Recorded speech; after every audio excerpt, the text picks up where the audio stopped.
the Naxals were classified as the greatest threat to national security by no less a personage than the previous Prime Minister of the UPA dispensation, Dr. Manmohan Singh. This threat has only grown.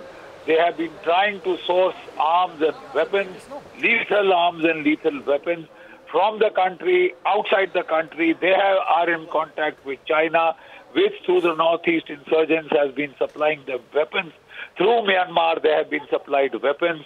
They are also being supplied weapons now, as we are aware, from the local, arms traffickers, the gun runners, and the racket seems to be now centered upon Jabalpur, from where the repaired AK-47 have been sold off to an arms dealer in Munger for further sale to the Naxals, to the Maoists.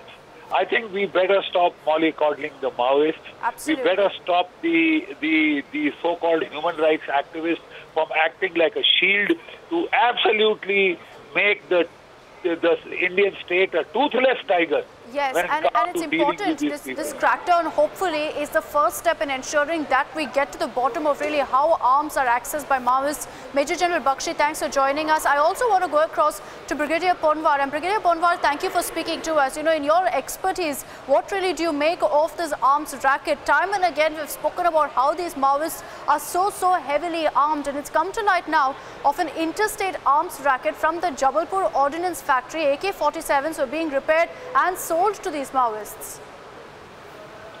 A lot of personnel who are the experts in working in the Jabalpur arms factory, many of them have found their way to Munger and have made their own concocted little factories to sell weapons made in Munger. In fact, you get weapons, it's written on that, made in Munger.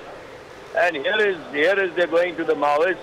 And as a matter of fact, the Maoists have got a lot of weapons also from the police forces over the years, and there have been a lot of weapons during the 71 war which were changing sides when the Mukti Bahini was there, either in Bangladesh or across the border in various bordering states. And these weapons were left behind during the 71 war, and they found their way to the Northeast militant groups, and the Northeast militant groups like the PLA and the other, the NSCN, they found their way into the hands of the Maoists.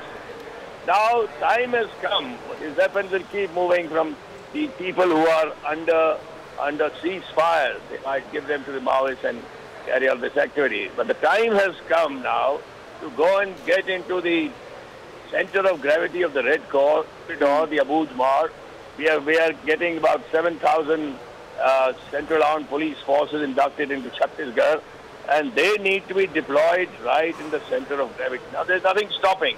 Everybody has been trained and there's no more waiting required. There's no wait and watch now. We've got to get in. Absolutely. And, Brigadier Ponwar. As it is, the Maoist leadership is in a big trouble. They're becoming old and they're not able to get replaced. The Maoists are on the run in a number of places. We have got to go in as soon as this time frame of the forces coming into Chhattisgarh, and that is where they should get deployed rather than along the roads and other places. They must go deep into the jungles, into the center of gravity. Absolutely. Brigadier Ponwar, you've led from the front on the fight against Maoists in these areas, in these sensitive areas.